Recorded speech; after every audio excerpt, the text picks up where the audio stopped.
Good evening.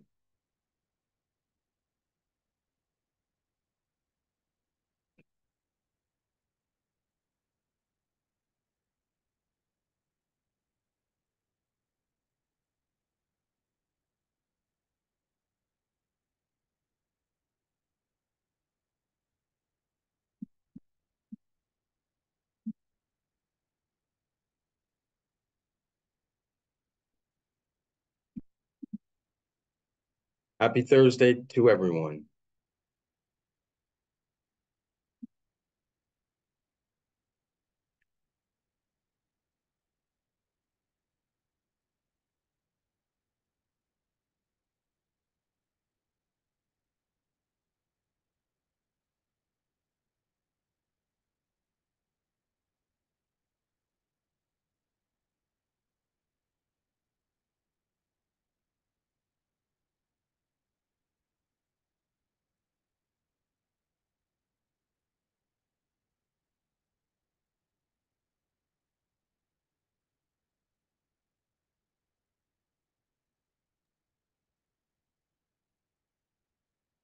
Everybody.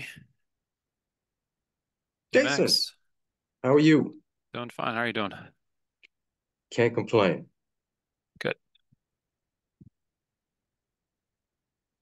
So yeah, we'll kind of get going here in just a minute or two. Excuse me.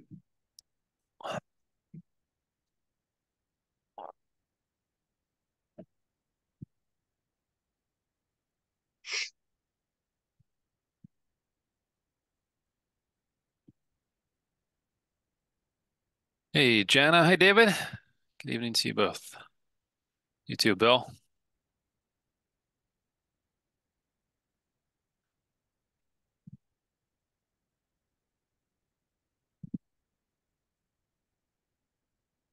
We might start just maybe 1 minute after the start time, just to let everyone officially log in, or if they have a Zoom update they need to do. Appreciate you all being here. When I log into this account, it gives me a very generic name. Let's see. Let me change my participants. You don't like CML support? Eh, doesn't seem that personal. Should be CML CTO. That would be an option. You You're do any? recording. You're recording already, correct? Yeah, I tried to start it. Last time I ended up recording the whole session because it was just Uh, too, messed up to do it that way. Um, yeah, it shows a little recording dot, so we should be good there. Hey, Mitch, thanks. We are recording now, should be. Okay, great. Thanks for being here, everyone. Um, we are going to try to a couple sessions to see what we can pack in 30 minutes, as much just to make it so that people feel like they can attend. I think a lot of people feel like they can carve out 30 minutes in their day more than an hour. So we're gonna experiment with that format, see where we get, and go from there. As always, I'm just gonna start off with the disclaimers. This is not a solicitation to buy or sell any security ever. This is not advice. You should read the characteristics and risks of standardized options. The results here are provided for general information purposes. As a convenience to the viewers, the materials are not a substitute for obtaining professional advice from a qualified person, firm, or corporation. Trading futures and options involves the risk of loss. Please consider carefully whether futures or options are appropriate to your financial situation. Only risk capital should be used when trading futures or options. Investors could lose more than their initial investment. Past results are not necessarily indicative of future results. The risk of loss in trading can be substantial. Carefully consider the inherent risks of such investment in light of your financial condition. Okay, so you've seen me on the last couple sessions. My name is Jason Hitchings. I'm the CTO of Capital Market Labs. Been working with Ophir for a long time and been in the options world for a long time. So we've had a lot of requests where people are asking, "Hey, show me how you actually put a trade in from TradeMachine into a brokerage account." Um, so I'm going to walk you through the steps of that today. It's after hours intentionally because the purpose here is not to say, hey, I think this trade that I'm doing today is a great trade and you should do it. I specifically am not recommending this trade and I'm not recommending that you do this trade. I kind of went out of my way to find a trade today that would have multiple legs, would have some complexities. You know, I changed the order in which I'm presenting information because I wanted to show you as I started looking at a particular alert on the Today tab when I decided not to do. Um, so I just kind of wanted to walk through the process of, just how someone might actually go from looking at the TradeMachine Today tab page to executing a trade. Again, this trade is not one I think you should do. And it doesn't matter what I think. We don't make any recommendations. Specifically, our whole goal is to give you a super powerful tool, the kind of stuff that, a hedge fund would have or a prop shop, and empower you to make your own trading decisions, and just give you really powerful data to do it. Okay, so I wanted to go, there was a bunch of pre-earnings long calls, which would have been, very simple to put on. You just find the closest delta and expiration. I wanted to look at some of the diagonals. One, they have a little bit higher win rate long term on average, and two, I wanted to, yeah, just have something with a little bit more complexity. So I sorted by the number of wins. You could also sort by the percent return. I sorted by the number of wins, and I just started looking down the list. And I kind of chose this one as our starting place. So I started looking at it. And so when I opened the Today tab link, like one thing I was going to do is just make sure the technical conditions were still true. So at the top here, you see the end date. So I made sure, I think the end date on this Today tab link was yesterday, but I updated it to today. Now the alert is generated off data today, but the link, as I think I've mentioned before, it kind of uses scans from the last week or so in order to verify if they're good trades. It runs the actual test for today. But if it happens 3 or 4 hours earlier, conditions can change. If this stock had been just above the 50-day moving average, it might have dipped below. The technical condition on this particular trade is very simple. It's just stock above the 50-day moving average. So verified that it's well above the 50-day moving average. I quickly looked up this stock on CMLViz, www.cmlviz, just on the profile link. It just shows you some, market cap, PE, that kind of stuff. So already, I'm like, okay, no PE, lots of stocks do well that don't have earnings yet, but, seems suspect to me already. Started looking at the expirations. Okay, we have a couple expirations that are okay. With this particular trade, this diagonal, the first leg, which we're targeting for 7 days, and we'll get into that in a second, the first leg needs to expire before the earnings event, and the second leg needs to capture the earnings event. So it's a 14-day pre-earnings, and in the custom strategy, which I'll show you in a second, it says 14-day call, but that 14 days needs to be on or after the earnings date, because that second leg needs to capture the earnings event, or else it's not an earnings trade. So when I started looking up in this montage, I was like, okay, well the deltas are already. I clicked the options, chain. I started looking at the deltas and so this short call is supposed to be before the earnings, and the long call in this case would be the 36 days was after. That's okay, but the deltas are 85 and 30. That wouldn't be a complete deal breaker, but it's just something I was keeping an eye on. But yeah, so we would have had the 12.5 strike in February and sold the 15 in January. That's fine. It's not a big deal. Just for the heck of it, I tried back testing that. I made a little custom strategy. I wouldn't normally do this, but I just because you can, I kind of looked at, well, what if I actually do the 85-30 diagonal? So I kind of tested that specifically. Didn't have good results. The company didn't have earnings, so I just kind of moved on. Looking at Care, here's the back test, that I was looking at. We're well above the 50-day moving average. Stock is well above it. Look at the earnings. Also, it doesn't say unverified. It would say unverified if we weren't sure about the earnings. We use a vendor called Wall Street Horizon, and they're very, very consistent. they have a very high percentage of being correct if it's a verified earnings event. Looked them up. They have some revenue. They're relatively small. Um, this is the trade, the seven day short, the 7 day 30 delta call, long the 14-day 50 delta call, as mentioned. So I pulled up the option montage in Thinkorswim and I started looking down. So here's the deltas.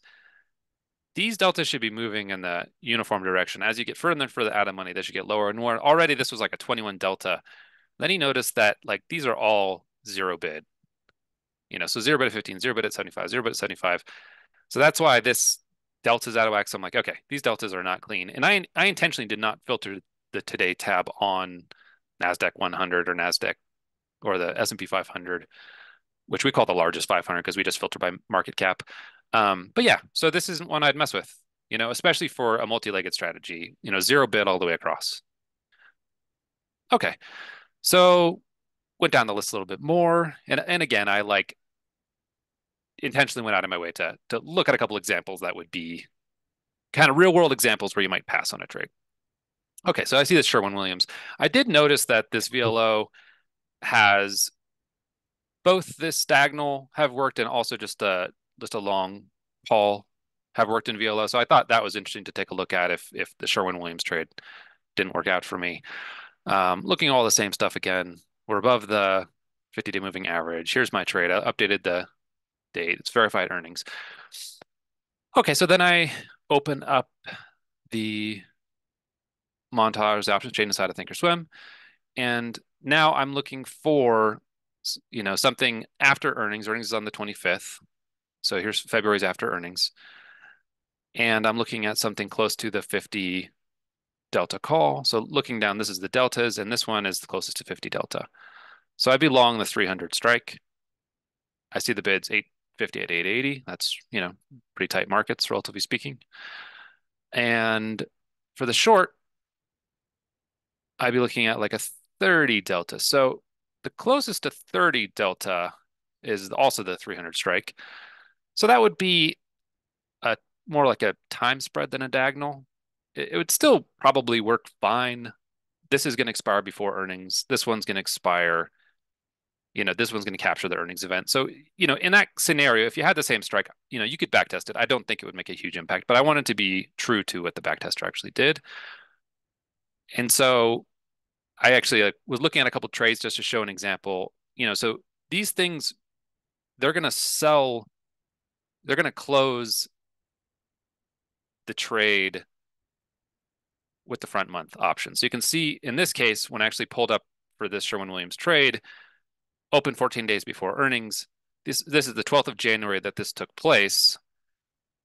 It's buying the 260 call, and it will not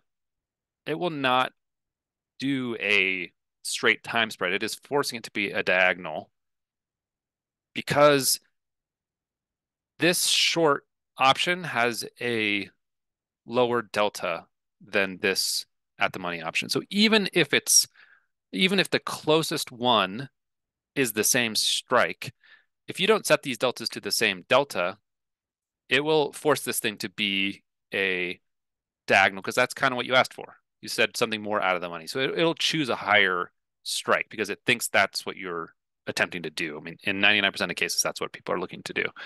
So I just wanted you can always, if you're wondering exactly how something functions, you can kind of dive into the trades and really, see how it's working. You can see that the short strike is always higher because we're going for a 30 delta. By 30 delta, you mean more out of the money typically. So that's what the backtester is doing. So following as closely as I can to what the backtester is doing, I said, okay, for my long strike, I'm going to be long the 300 strike, and for the short one, I'm going to be short this 310. I'm not capturing a lot in this trade. It's only 25 cents at 45 cents, and this because this one's expiring in only 8 days. This one's expiring a ways out. So again, definitely not specifically recommending this trade.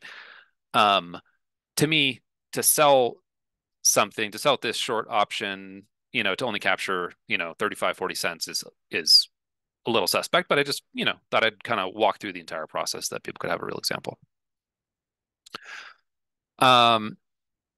So yeah, you could play around with different ones, but I just to hold true to this, I kind of walked through this. So I end up going into this trade one leg at a time. You can also execute these on the quote unquote complex order book where you put both trades in at once and say that you want to put it on for, 8:10 or 8:20 or 8:30 for the combined trade. I just did one at a time, partially because I know this long back test of just owning this long call was fine. It did fine. So I didn't, if I had a hard time getting a fill here, I didn't really care. Then I'd just have the long call. It wouldn't be a true diagonal, but I'm not worried about that. I wouldn't want to be short and then have a hard time getting into the long position. I looked at a couple of variations, just to kind of see where it all stood. Um, so when I actually clicked on the offer, it populated this. It said, the midpoint would be here, the asking price would be at 9. I went all the way down to the midpoint to try to get this executed. I did it 5 times. Um, and this is the order ticket that came up. It said it was gonna, cost me 4,300 bucks. I'm just blacking out a little bit of information here on my account. And I got filled right away, got filled at like 870, 875. So that's why, you know, oftentimes you can get filled pretty close to the mid market. After that, I sold. I just did five. This line is showing 10 here, but I only did five. I kind of did the same thing. I'd grabbed this snapshot a few seconds later, um, but I got filled pretty close to the mid as well. I got filled at 35 cents. And then I had my diagonal, you know, pre-earnings call spread on. So now the question is, okay, I own this thing, but then what? This particular trade doesn't have any stops or limits. Um, but what it says is to close all legs with the front month options. And if I go back to this, you can see I only held the backtester only held the trade here for 8 days because this short option expired January 20th. And so on January 20th, it closed both. And that's what that close both legs with the front month means. So if I'm going to honor that, sorry to flash these slides a little fast, I need to close the position with the front month options. The front month options expire Jan 19. So I set a little calendar alert for myself and I say, hey, sell this thing that you bought on January 19th. So that was just to walk through a real quick example. I don't think that's a particularly awesome trade. I think it's probably a little bit of a coin flip, but I just wanted to show like a real world example um, because people are always, asking to see like a real world example. Um, okay, great. And so from there, that'll probably generate, plenty of questions. Um, I did want to mention that within TradeMachine, in this like saved backtest, you can load a strategy. You can load the pre-earnings diagonal strategy, and you can create your own. You can tweak it, with whatever you want. Then you sort by the wins or the percent win to the average trade percent, and then you just click the one. So, the ones I clicked here, I'm like, oh, if I only want trades that are above, 100%, you could click those. You click add alert, and then you can kind of create your own customized version of it. So again, you don't have to rely on the Today tab. And I might even, let's see, is it showing this screen? Google Yeah, Trade I just want to Machine make then. sure it's, yeah. Yeah. So, But before you leave your stuff, mhm. there is a question. Can you go over how modifying the deltas affected desirability of the trade? So in one of your examples, you had to use like an 85 Yeah, and a absolutely. 30. Yeah, so um, I mean, the best thing you can do if you're wondering, okay, I'm not seeing the deltas I want, is to backtest one against that stock and then two against a portfolio stock. So let me just pull up an example. So if I do the pre-earnings diagonal, I can load it. So I'm on the backtest tab. I click Save Strategies, and all of the Today tab scans are preloaded in here. So I can load this one. It's going to pick a specific one that we just, back in October we loaded into this. But I'll click it for the last 3 years, and then I'll click portfolios, and now it's going to backtest the NASDAQ 100 in that stock. But yes, if I wanted to do a variation on it, I kind of because I was looking at a bunch of different ones today, yeah, you could say like the 85/30 diagonal. So you could even compare, you could let this thing finish, you know, which I have platinum, so it runs a little faster for me than if you're not annual. Um, but yeah, if you want to take a second, we can take the next question. I'll let this run and then I'll run the same back test with different deltas and we'll see how it is. When I quickly was testing deltas, I was finding that the 50/30 was better in short. And generally, when it comes to limits or it comes to the technicals or it comes to um, the times to expiration, like we tried and Ophir tried dozens of different combinations in order to find one that worked pretty well across like a large, set of stocks and all that kind of thing. So they're definitely a good starting place. But market conditions change and all that kind of stuff. So if you you know think that the last 6 months is more indicative of what you think future trading is going to be like, then you could do your own back test on the more recent data. Um, so I will just let this finish. So if you don't see any trades, it means that when an earnings event occurred, uh, that the stock was not above the 50-day moving average, and or the strikes were just so funky that the deltas were nonsensical because they were so thinly traded. But that's probably not the case with Nasdaq 100 stocks. Okay, so this thing just finished, um, and I'll just do the same thing. I'll load the pre-earnings diagonal and I'll put this portfolio, but this time I will do a different one, which was like not only I think with this custom strategy that I was playing with, not only did I do different deltas, but I also was looking at, okay, if the front month's only 8 days away from expiration and the back month is 36, because that was the situation as of today.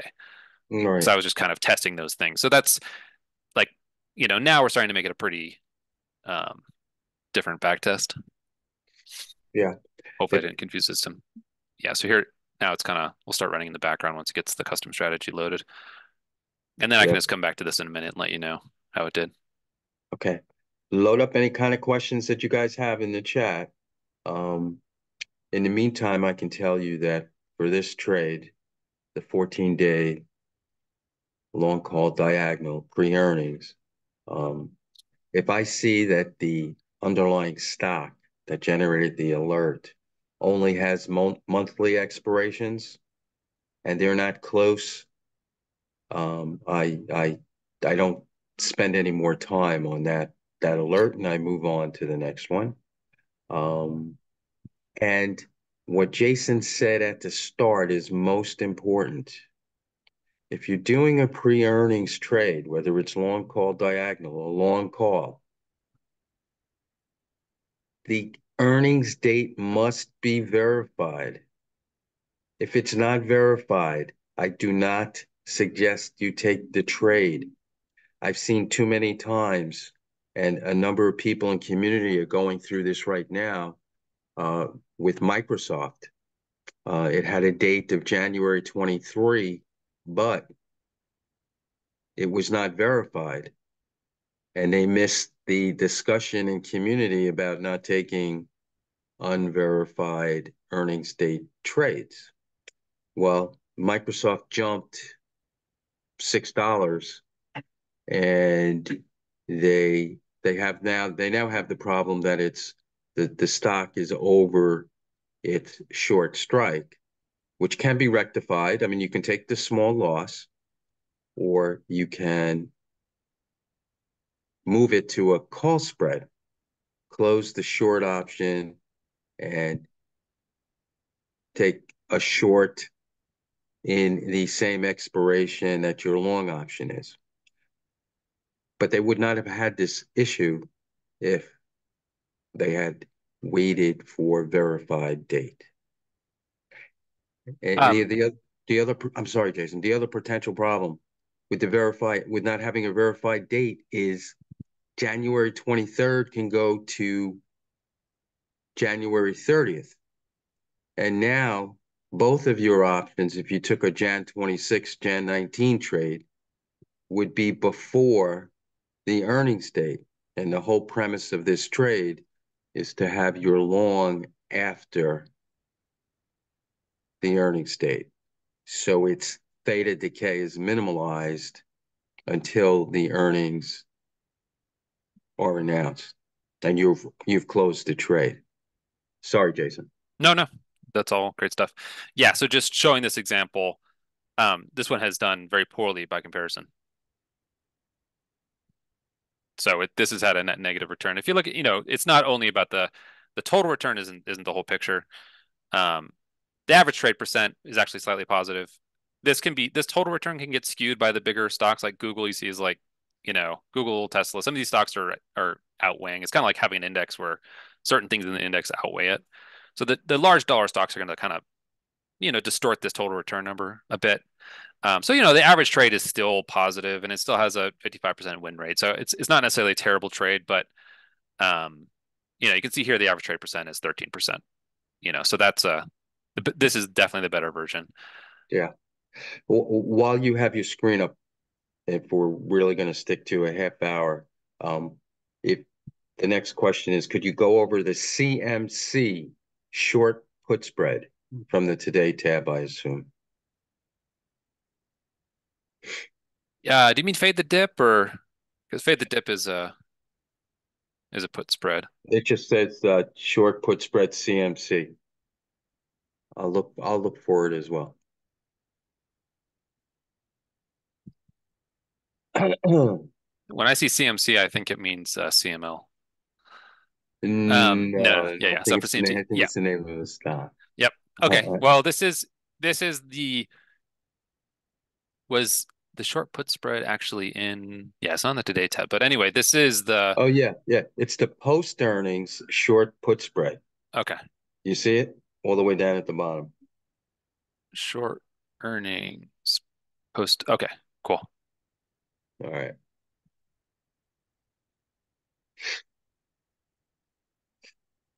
Alrighty. Um, so I'm going to update this to today.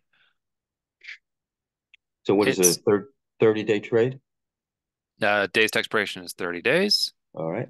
It's a put spread where you would sell the 30 delta and buy the 10 delta. We'll see if it has kind of a good clean options chain or not.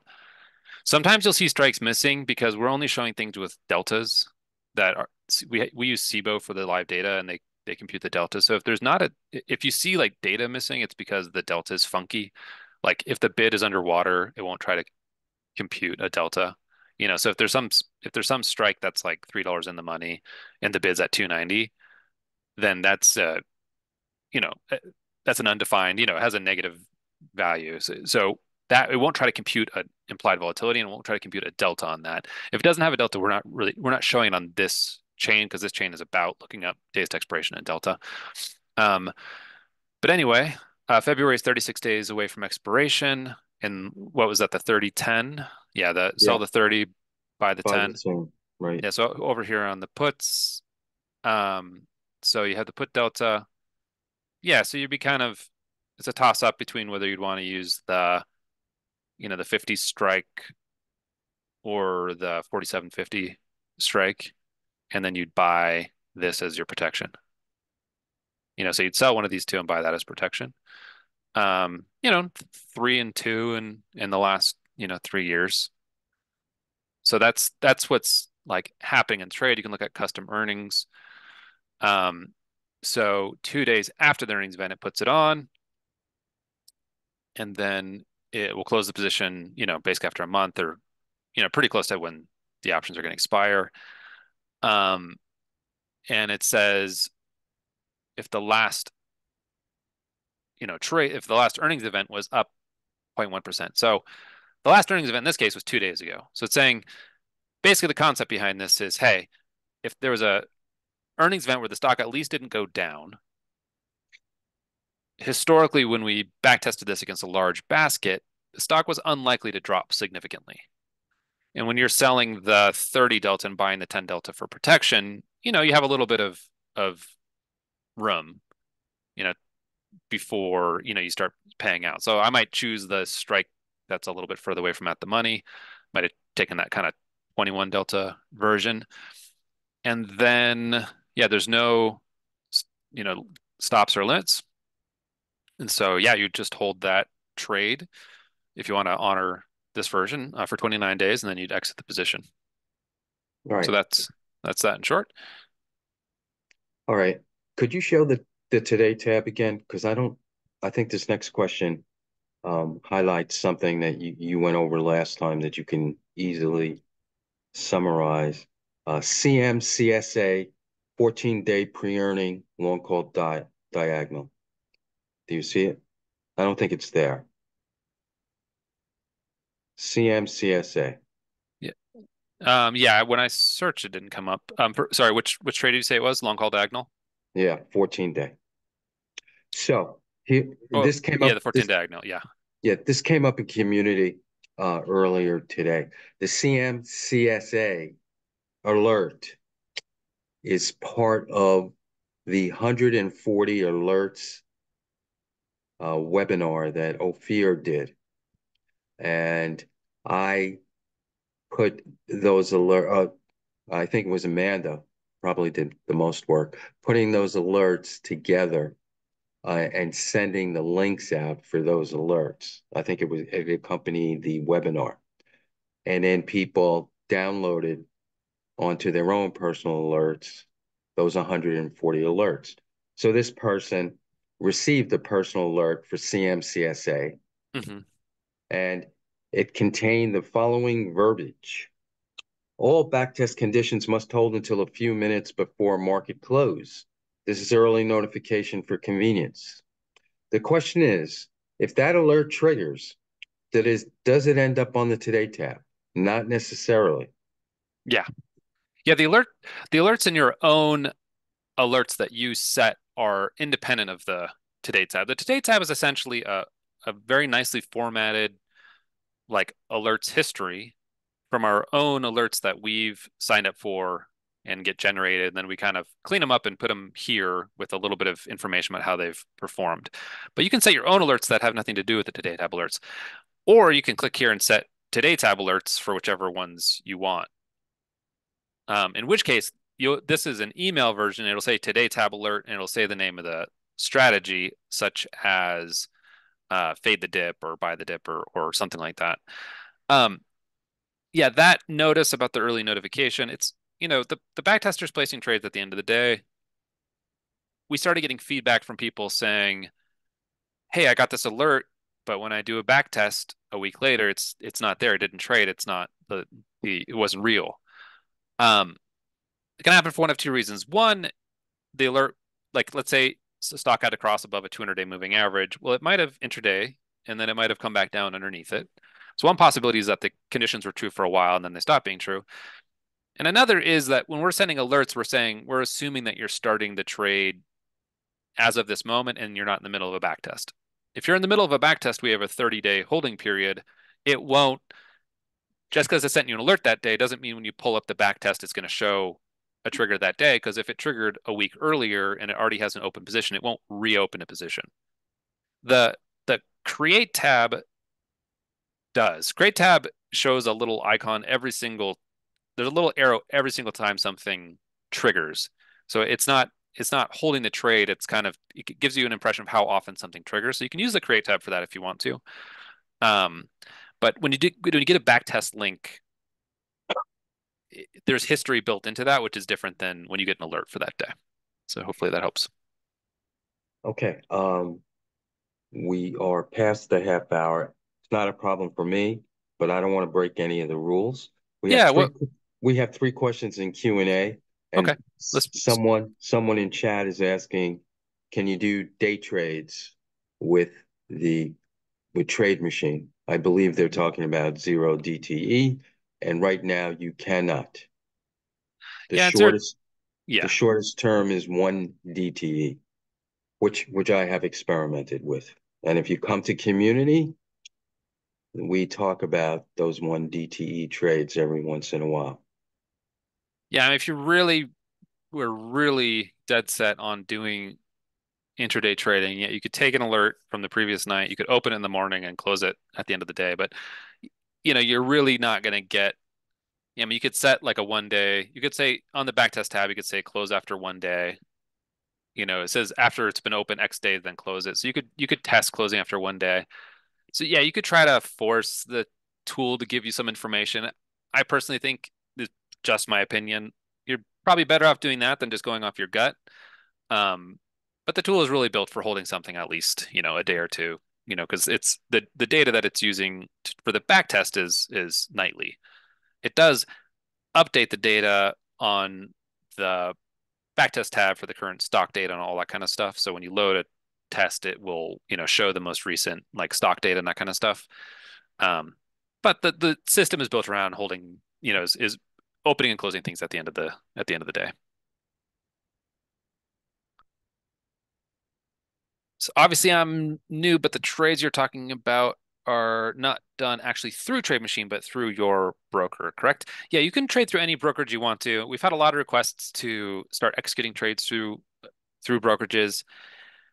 That ends up as to us, it gets a little bit of a slippery slope because now you're talking about it, our incentive changes a little bit. Now rather than wanting to give you the best information possible, all of a sudden we have incentive to get you to trade a lot, and we like um, being able to provide you with great information and being completely agnostic about where you trade and how you trade. And if you decide, goes through 3 weeks, you don't want to trade before Fed announcement, that we have no financial stake in how you're trading, where you're trading. So yeah, right now we're not connected to any brokerage in particular. It also gets into a lot more licensing things and that kind of stuff. Ophir and I, helped create a brokerage back at a company that got bought by SIBO. Yeah, we're actually more free to speak our minds and tell you what we think are good and bad trades when we're talking kind of like free speech than if we're like brokers or licensed people telling you, that we need to assess your financial conditions and all that kind of stuff. So yeah, we're keeping a little bit of buffer for a variety of reasons so far. Okay. You tell me when you want to stop. Yeah, we can grab a couple more questions real quick. All right. Once something triggers on the Today tab, does it stay all day, even if the conditions no longer exist? It Yes. it does, yeah, it does. All right. Which I've that there's pluses and minuses to doing it both ways. Like if things kind of appear and disappear, that could be a little bit, confusing to people. Um, that's why when something triggers on the Today tab, you know, what I will do is update to the current day and then just verify that the conditions are still met for, so the RSI is below 40 and that the MACD is above the signal. So I can come here and see the RSI, and this is an example. The RSI is just over 40 for today. So this one would have been true for a portion of the day and then stop being true. You can zoom in here to get better information.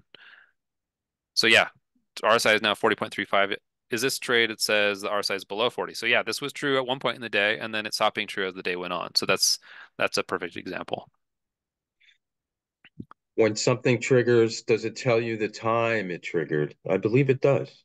Well, right now it's just saying today. I mean, if you get a text message or an email, then it's going to come with a Yeah. timestamp. So if Yeah. you Yeah. subscribe to it if you subscribe to alert, you're going to get an email at a specific time that'll tell you when it triggered or a text message.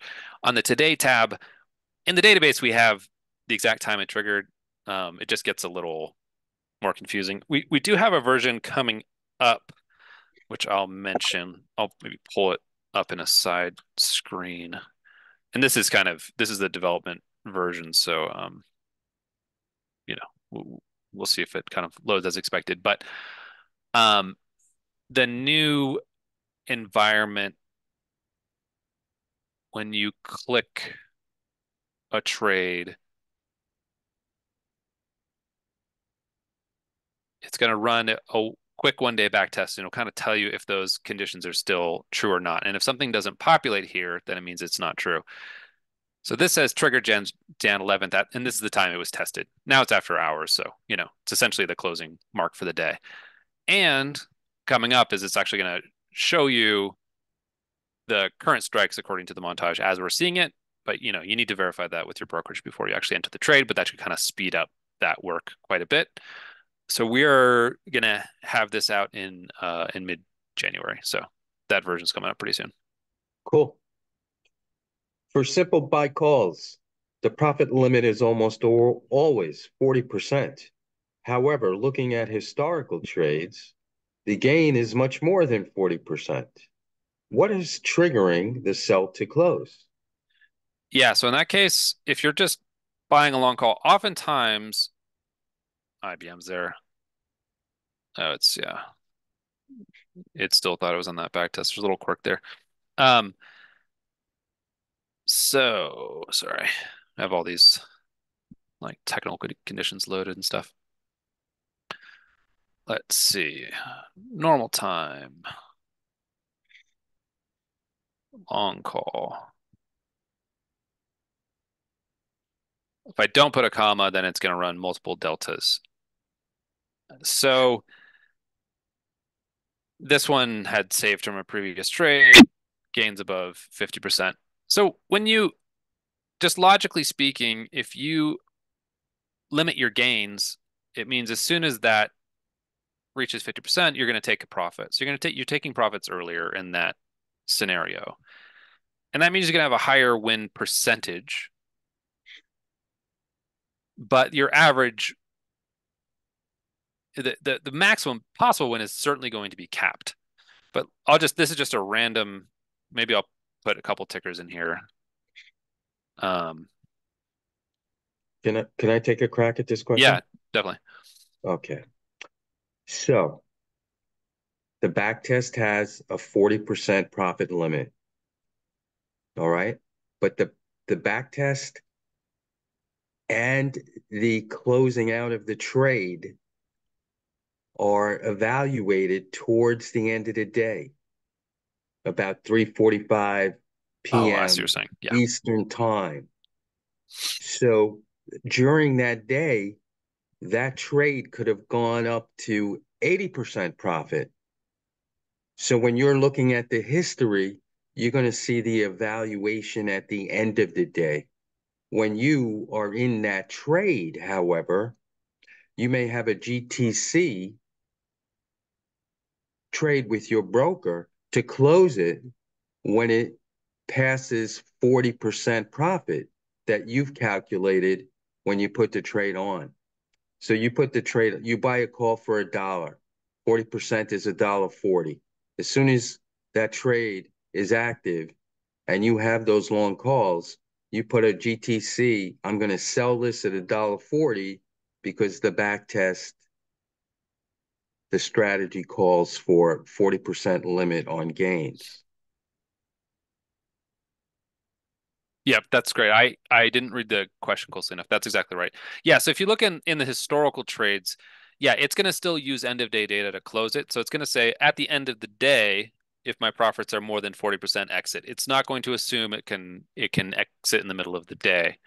Um, Also, if intraday the thing would have been something you could have closed at 40% and then it drops back down, it's not going to capture that event. So that's part of the end of day trading so it's really just looking at that window at the end of the day to make the decisions. Yeah. Right. Thanks for you definitely you zoned in on exactly what he was looking for. Okay. Okay. There are no other questions in chat. There are a couple in Q&A. Yeah. Okay. We can take another question. All right. Um, I'm having trouble getting Iron Condor to come up with trades on SPY and QQQ. I Yeah, it's going to be custom deltas. Um, oh so yeah, once the custom deltas get set, if these get customized and you have like yeah, I do the them same like delta for both of these things, yeah, it's going to yeah, say yeah. it can't open the trade. Right. We're, So we're yeah. I do them like 20 apart. So like 60-40, 50-30, 40-20, 30-10. Okay, let's go to Iron Condor here. So it's going to say, one, it's going to take a long time, and two, it's going to say that trades are conflicting. So it's taking a long time because it keeps trying to like research the montage, like somehow make something come true that you can't really make true. Same if you did a call spread, be a little faster with those two things. So yeah, if you click this little settings gear, this little equalizer board, um, just uncheck these, and it'll use deltas that make sense, or what Max is suggesting is if you want to do something, 20 deltas apart, it's in the middle of like trying to do a big back test, so it'll take just a second to Yeah. finish. But Okay. yeah, So, that's what's going on.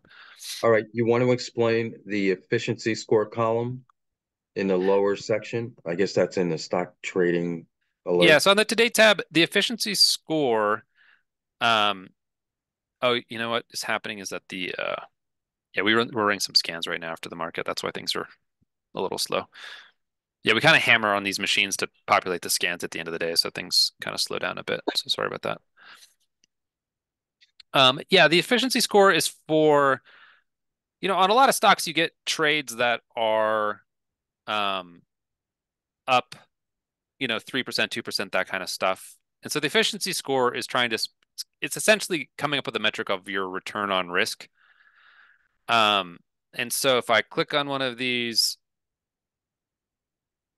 the efficiency score should have something to hover over. I'll pull up the exact, I think actually on the,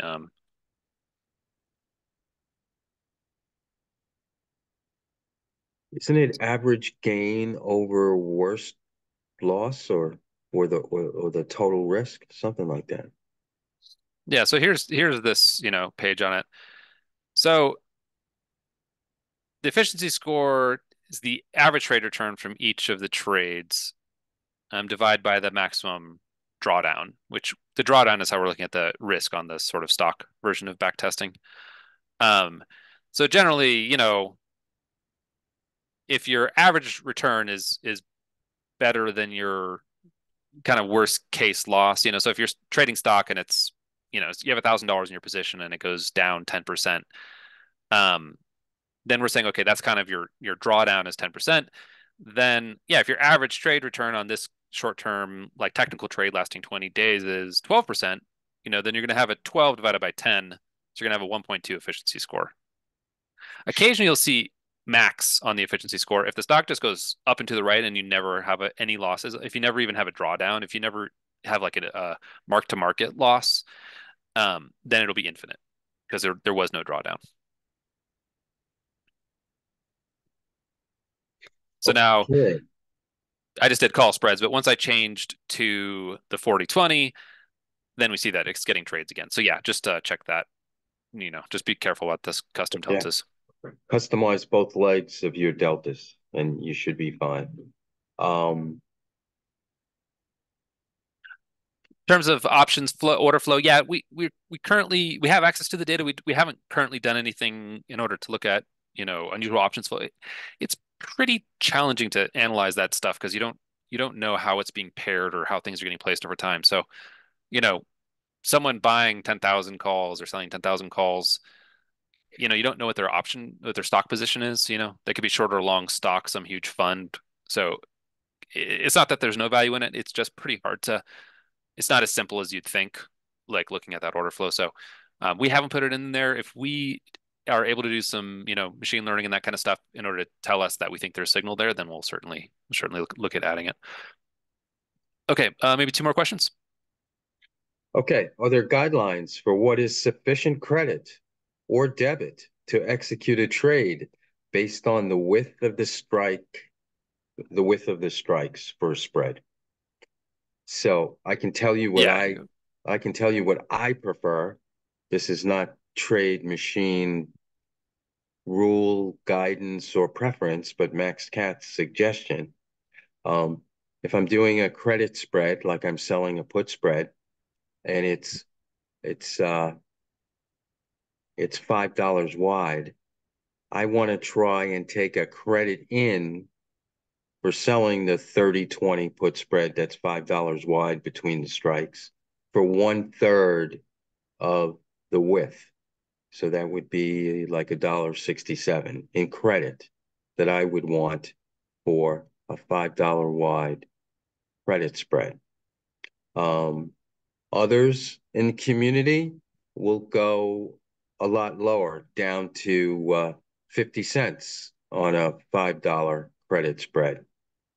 And that moves them much further out of the money, so it's a lower risk. But when that risk occurs, they're going to lose $4.50 for every spread that they have. On the debit side, um, you could say it's the inverse for me. I mean, if I'm buying a $5 spread, I don't want to spend more than $1.67.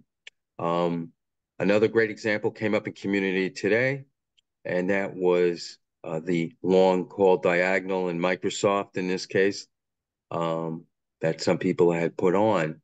It was a $5 spread between the long call and the short call. The width was only $5, and they were paying $6.98. When I'm doing those kind of trades, I want my debit to be slightly less than the width of the strikes between the long and the short. Okay, last question. Um,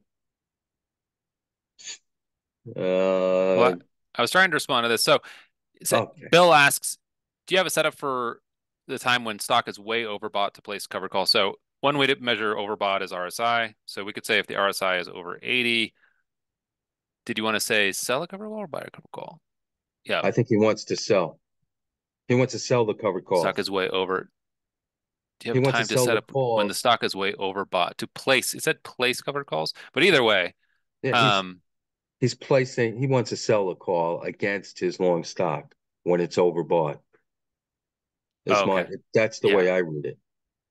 Yeah. Okay. Well, so for the SPY and the QQQ, they don't get over 80, or that RSI isn't coming up as expected.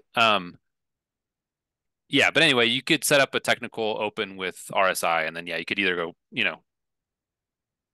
you could trade a custom strategy if you wanted to sell it, and you could say short one. I mean, if you wanted it this way, you could either just sell calls in terms of like holding. I think the closest way to do it would be to say, be short 100 shares of stock and be long, like a whatever 40-30 delta call, if you wanted to think about doing it that way. Or if just selling, you could just look at selling calls and see how that did. But yeah, there's not a way to right now to hold stock all the time and only sell the options at a certain time. Okay. So as we're signing off, higher efficiency is better than lower, right, Jason? Yeah, for efficiency score, yeah, it means your average trade return is higher and higher relative to the drawdown. Okay. We covered them all. Great. Great. Okay. Thanks everyone. We'll be doing these Tuesdays and Thursdays. We'll kind of go between, half an hour and an hour to kind of depending on, kind of what works for people. Appreciate everyone being here. Thanks for being part of Trade Machine. Please go to community and, ask questions or just read and comment. We'd love to see you there, and we'll look forward to seeing you at the next one. All Have a right. great Have night. a good night, everybody.